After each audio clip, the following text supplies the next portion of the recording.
আমি একজন অঙ্কের শিক্ষক, কিন্তু সাধারণ একটা ভাগ অঙ্কের হিসেব আমি কিছুতেই মেলাতে পারছি না।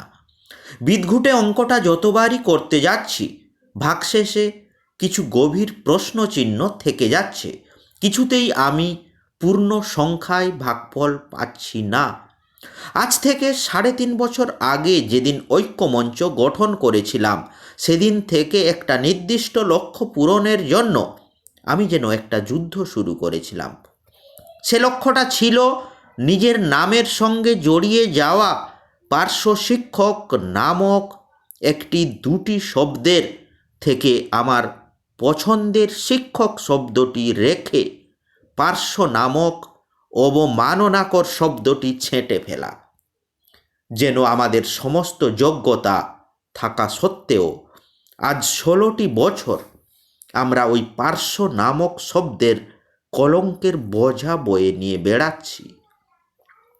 দস্যু রত্নাকর 14 বছরের সাধনায় কবি বাল্মীকি হতে পারলেও আমরা 14 বছর যুদ্ধ করেও পার্শ্ব মুক্ত শিক্ষক হতে পারলাম না।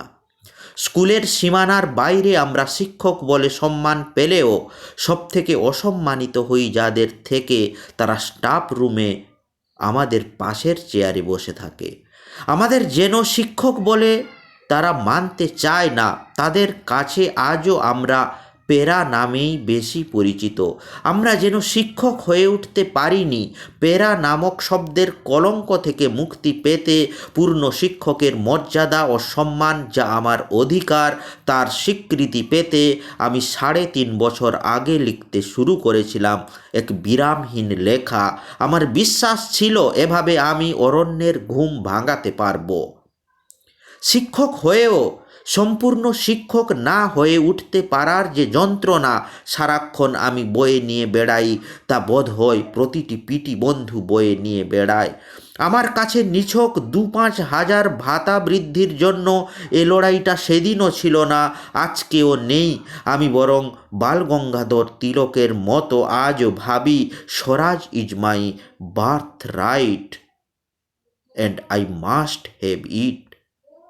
আমার স্বরাজ আমার কাছে পূর্ণ শিক্ষকের মর্যাদা। আমার অঙ্কের হিসেবের খাতায় ভাগফলে পূর্ণ সংখ্যায় বেতন কাঠামো পেলেই যার উত্তর মিলবে। গুরুত্বপূর্ণ এই পোস্টটি লিখেছেন জাহাঙ্গীর আলম বাবু, লিখেছেন পার্শ্ব শিক্ষক ঐক্যমঞ্চের পক্ষ থেকে। পূর্ণ সংখ্যায় বেতন কাঠামো পেলেই যার উত্তর মিলবে, তাহলে ভাগশেষ হতে হবে শূন্য। আর তার জন্য আমি লিখছি। লিখতে লিখতে আমি অনেক বন্ধুর ভালোবাসা পেয়েছি, তাদের আপন হয়েছি, যেমন কিছু মানুষের কাছে অপ্রিয় হয়েছি। তারা আমাকে শৌখিন কোনো লেখক ভাবে, তারা কবিবর সাহিত্যিক বলে ব্যঙ্গ করে, যেন কবিতা লেখা তাদের কাছে খুন করার থেকে গর্হিত কোনো অপরাধ। রাস্তার আন্দোলনে মানুষের ভিড়ে আমি নাকি থাকি না, অথচ 2006 সাল থেকেই আছি।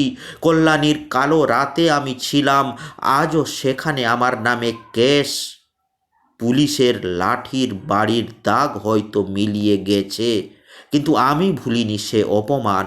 ভগীরথ বাহিনীর একজন সৈনিক হিসেবে উত্তর থেকে দক্ষিণবঙ্গে ছুটে বেরিয়েছি আমি।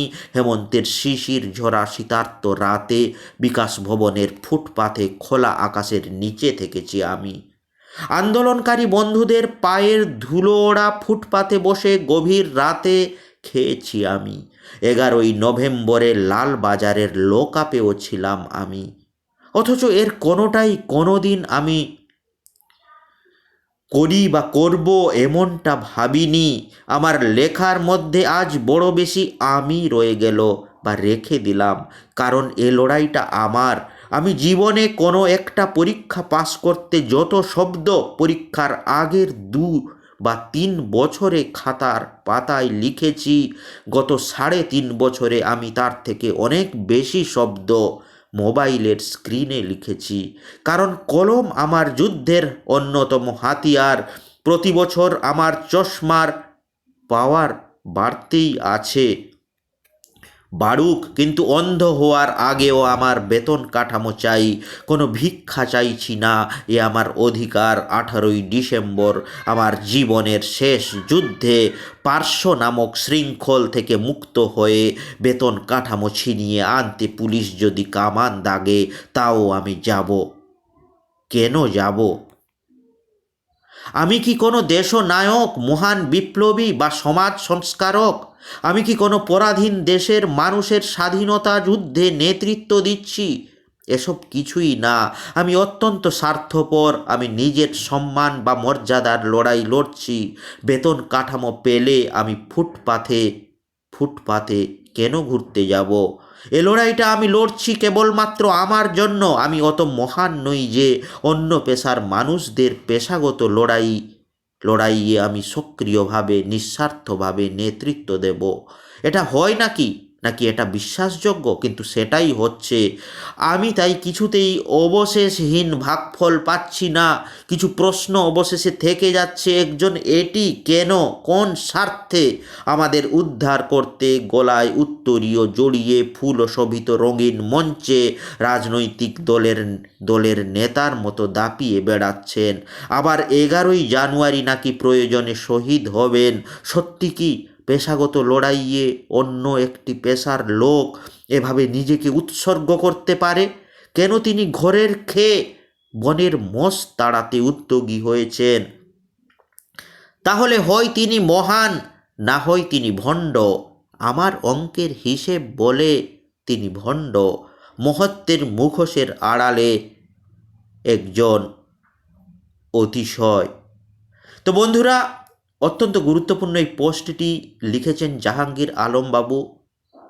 বিশেষ করে পার্শ্ব শিক্ষক, আমরা প্রত্যেকেই জানি পার্শ্ব এই শব্দটি কিন্তু যে কোনো শিক্ষকের কাছে কিন্তু মেনে নেওয়া সম্ভব নয়। পার্শ্ব শব্দটি মেনে নেওয়া সম্ভব নয়। শিক্ষকই। পার্শ্ব শিক্ষক বলে কোনো শিক্ষক হয় না। তো বন্ধুরা, অবশ্যই আপডেট নিউজগুলো পাওয়ার জন্য চ্যানেলের পাশে থাকুন। সবাইকে অসংখ্য ধন্যবাদ ও নমস্কার জানিয়ে এখানেই শেষ করছি।